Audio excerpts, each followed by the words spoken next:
In today's episode, we're going to take a look at some big changes to eBay's promoted listing standards fee, and I'm going to explain where the heck I've been.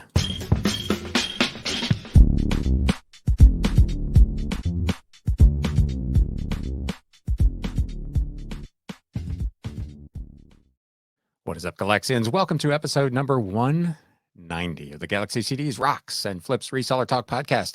For those of you who may have forgotten, because it has been a while, it's been 2 months since I did an episode, and we're going to get into that here in a little bit. But my name is Ryan, and I am a full-time reseller and apparently very part-time YouTuber and podcaster working out of my home here in the Bat Cave in the greater Cincinnati area. And this channel is all about the flip life. Normally, in this show, we cover a lot of reselling news and kind of what's sold and just what's going on here at the Galaxy. But as I mentioned, I have been AWOL for the last couple of months. So before we get into the reselling news, I wanted to take, this is going to be a bit of a ramble. I'm going to take a few minutes at least to explain kind of what's been going on here with me. So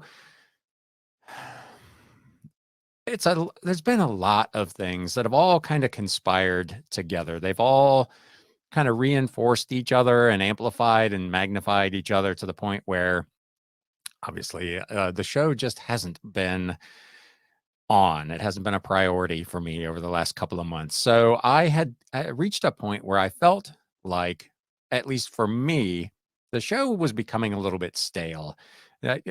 Maybe it wasn't that way for you as a viewer or a listener, but for me, it had become really, frankly, kind of repetitive. 90+% of my business is books, and 90+% of those come from a relative handful of buys. So the show, the what sold portion of it had kind of become, here's a book, there's a book, everywhere's a book. And it just wasn't holding my interest very much anymore from, again, just from my perspective. Again, I can only assume, since hundreds of you continued to watch and listen to those episodes, that you were getting some value out of it. But for me, it just wasn't working anymore. I had talked about how social media, and to a lesser extent YouTube, had become kind of a frustrating place for me, and I was backing off of that, and that factored into this as well. There's a lot of content out there that I've consumed over the last couple of years that just frankly for me isn't that great. And I kind of found myself feeling like, gosh, I wonder, is my content really, frankly, any good? And I wasn't sure that it was, and I'm still not, to be fair.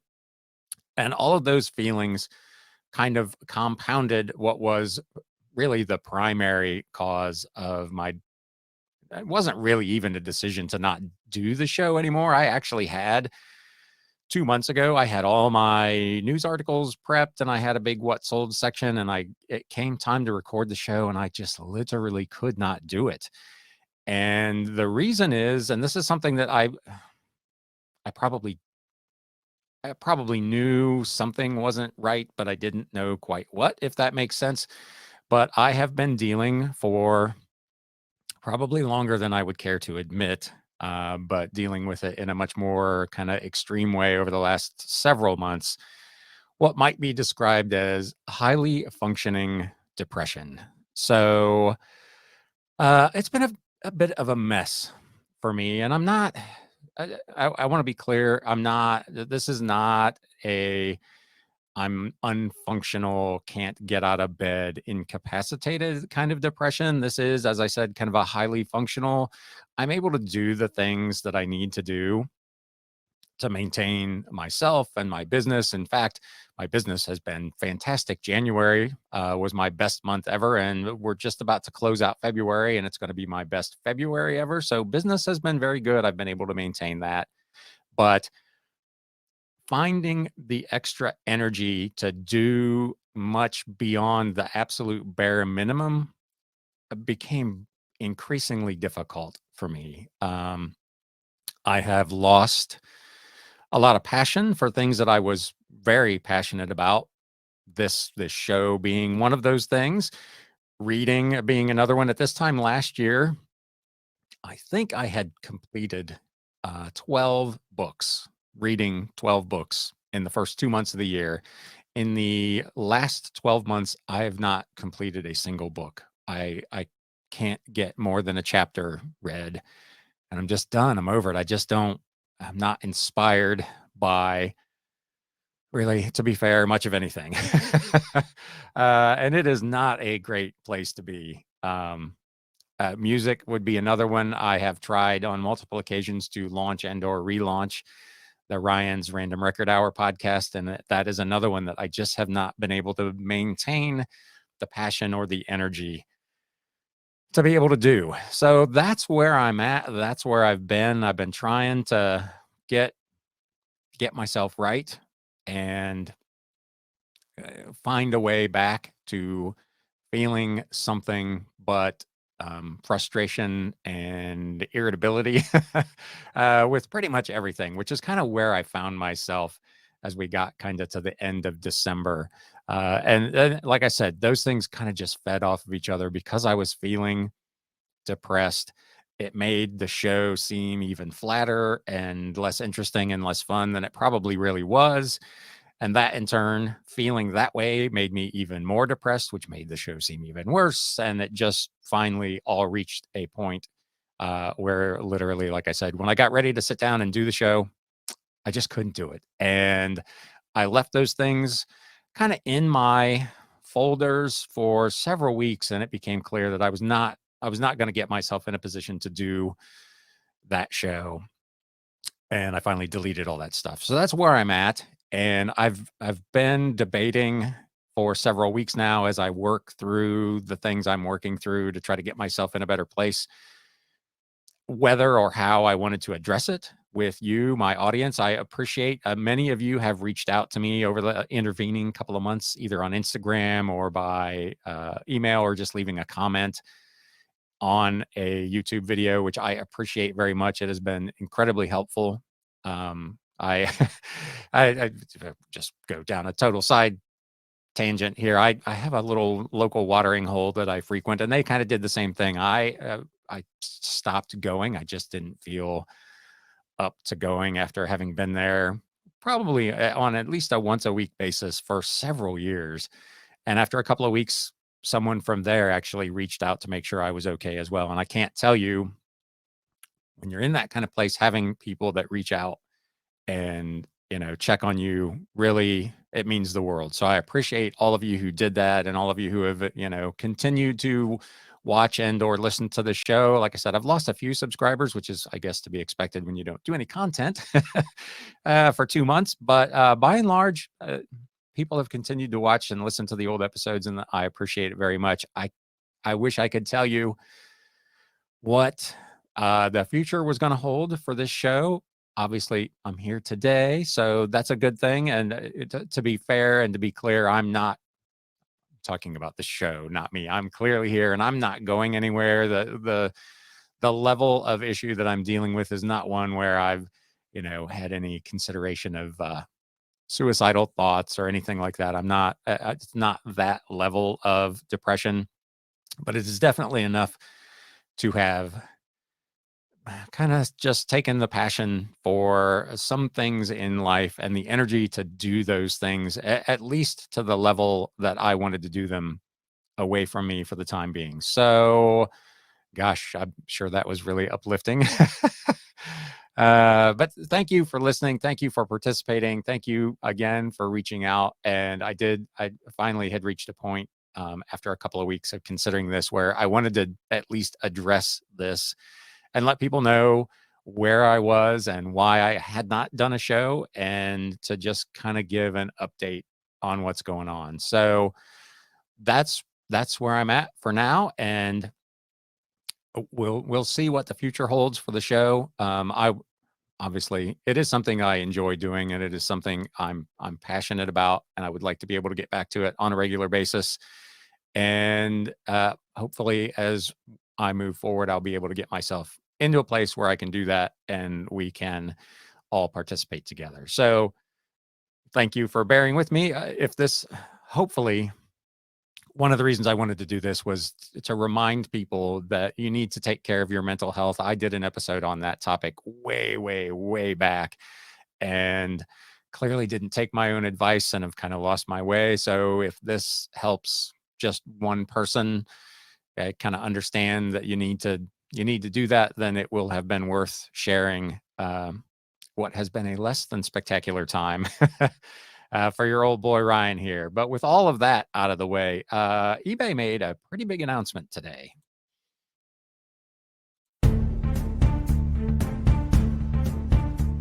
News updates. So I did a video. Obviously, it's been several months now since I haven't done a show in a couple of months, but about my venture into promoted listing standard over on eBay. And today they made an announcement. You can see it on the screen if you're watching on YouTube. Seller announcement: promoted listing standard fees are changing. And again, I try not to be a negative Nancy on eBay, but they seem to confuse the word changing and increasing with a lot of regularity. And the fees themselves are not necessarily increasing, but as is clear as we go through this, you'll see what I'm talking about. The frequency with which those fees get charged is definitely going to be going up. So they say, we wanted to take a quick moment to inform you of an upcoming change to our promoted listing standard program. We are now providing you with a more complete view of the impact your ads have on your business. So how they're trying to approach this with you as a seller is to tell you that they're going to give you, quote unquote, more accurate reporting. But what they're actually doing is they are applying clicks further downstream, which is what we'll get into here in a minute, and saying that, and maybe rightfully so, maybe not rightfully so. You can let me know in the comments what you think of what their approach is on this. But the changes effective on March 30th of this year are going to include how they define a click, how they report sales, and how they charge for promoted listings campaigns. So what's changing, they say, as we continue working to make your ads more engaging and helpful for buyers, we will be expanding our definition of a click for standard and advanced ads to include interactions with new features and functionality of your ads. In addition to when a buyer clicks through to your listing page, we will now include when a buyer clicks on the heart icon to add an item to their watch list from a promoted listing. I suppose that's interesting. Obviously, you get watchers all the time, and you don't know if you're sending out an offer, whether that offer is going to be included in a potential promoted listings charge or not. This should hopefully help clear that up. So I guess that's a good thing. They're also going to be expanding what we qualify and report as an attributed sale for promoted listing standards to include, and this is where it gets interesting, when a buyer clicks on one of your standard ads and then purchases any of your promoted listings standard items within 30 days. In anticipation of upcoming product launches, we've clarified that certain account optimization features, dynamic bidding, and so on may be managed through your seller-initiated account settings. Please stay tuned for more announcements on when these will be available to you. No action is required at this time. So what they're doing as they expand what they qualify and report is as an attributed sale. Previously, within that 30-day window, the buyer who clicked on item A, in order for you to be charged a promoted listing fee, had to actually buy item A. If they clicked on that item and then went to your store and browsed around and bought something else, that item, unless it was also promoted, did not get charged a fee. Actually, that's not even right. That item just didn't get charged a fee because they hadn't clicked on that item originally. So only the item that they clicked, if it was promoted, would be eligible for the fee. Now, anything that they buy from your store, if it is promoted, will be charged the promoted fee based on that item's ad rate for those 30 days. Does that make sense? We're going to get into it a little bit further here, and hopefully it'll be clarified. I was in the kind of the messaging, the community boards, and there's a lot of confusion on what this means. The upcoming changes, they say, again, are meant to provide sellers with a complete picture of the impact their ads have on other promoted items they sell, bringing interested buyers to their collections. And again, I just disagree with it. That is true. It is going to clarify the reporting, but the primary driver behind this, to be absolutely clear, is so that eBay can collect more fees. Again, it's hard to begrudge them that. They are a for-profit business, just like all of us, but just call it what it is. Sellers will also be able to see the broader impact of their campaigns captured in sales reports, enabling sellers to better understand the way their ads are contributing to their sales. They hope that it will remain a trusted solution, helping sellers reach motivated buyers across the network. So here's an example. Buyer A clicks on a standard ad featuring a pair of red sneakers and ends up instead purchasing a pair of promoted blue sneakers you also have from your store. Previously, the sale of the blue sneakers would not have been reported and would not have been charged a promoted fee because they did not originally click that listing from an ad, from a promoted listing. They found it in your store, having gotten to your store through the promoted listing of the red sneakers. Now, after this change, it will be. So any buyer that clicks on any promoted item in your shop and then buys any other or multiple other promoted items in your shop that they did not initially click on as a promoted listing, eBay is going to collect the promoted listing fee that you have attached to that listing for every single one of those items. That's going to be a big, big number, I think, for a lot of folks. Now, maybe it won't be as big as we think, because in my case, almost 60% of my sales, so 6 out of 10 of everything I sell is already a promoted listing, because I have everything promoted right now at 5%. So for me, it probably isn't actually going to be that much of an increase. But in theory, this could be a big, big number. If your promoted listing sales are significantly lower than that and people are buying multiple items at once from you from one initial click, this thing could add up to be quite a bit of money. They do define what is a direct sale for promoted listing standards. That direct sale is when a buyer purchases the same item that was featured in the standard ad they originally clicked on within 30 days. So that's the old sale. You clicked on the red sneaker, you bought the red sneaker, you pay the fee. That is going to continue as it was. Previously, all sales from promoted listing standards were direct sales, but they've now added what they call a new category, which is halo items sales, that in aggregate will make up this new metric within your dashboard. So this halo item is a sale type when the buyer clicks on one of your standard ads and purchases a different but still promoted listing standard item from you within 30 days. Again, going back to the example of the sneaker. They clicked on the red promoted sneaker, elected not to buy that, but they liked the blue sneaker, which they found in your store by browsing around after having clicked through. And you have that item as a promoted listing, even though they didn't get to that listing from a direct promoted click. eBay is now going to consider that a halo click and charge you the fee that you have, the ad rate that you have applied to those blue sneakers. It is a stealthy way to potentially make a significant amount of extra revenue for eBay, which I'm not going to get into it in this episode, but they just announced their quarterly report and they're trying to put the best spin possible on it, but they continue to not really do that well. This is an opportunity for them to really increase the amount of money they're making on these ads. Another question, will my promoted listing standard ad fees increase as a result of the change? It is possible that you will see an increase in both your total ad fees and total items sold via standard ads. I certainly agree with the first part of that. I'm not sure if I agree with the second part, because this change is not putting more of your items in front of, it's not putting more promoted ads in front of a particular buyer. It's putting more items under the umbrella of the first item that was clicked, hence the halo item.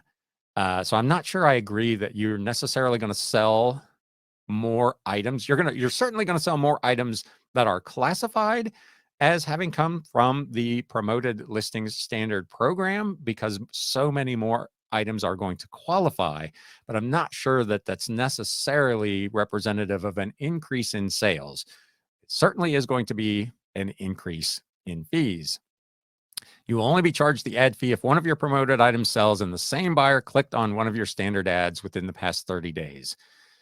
If the promoted item that sells is different from the one that was originally clicked, what ad rate will it be charged? This is probably helpful, but we define the sale of a promoted item that is different from the item originally featured in the ad that the buyer clicked as a Halo item sale. For Halo item sales, you will be charged the ad fee if the purchased item is A, actively in a promoted listing standard campaign at the time it's sold, and you will be charged the rate of the sold item, not the original item that was clicked. So let's say you're running sneakers and you're running 10%, and somebody clicks on a sneaker and they go to your store after having done that, and they find a record that they would like to buy, and you're running records at 5% ad fee, and the person buys that record. That is now a Halo sale. It came from a promoted listing click, so it qualifies. The item is promoted, so it qualifies, and the fee that will be charged is the 5% fee on the record, not the 10% on the original sneaker. So that's an area where it's, again, eBay says their reporting is going to accurately reflect which items are direct sales and which items are Halo sales. So you'll be able to sort which things are what. I don't know what a lot of folks are doing. Most of the people that I talk to that are doing promoted listings are just running kind of a flat 2%, 3%, 5%, whatever it is. Everything got the same fee on it. So this may not be that big a deal.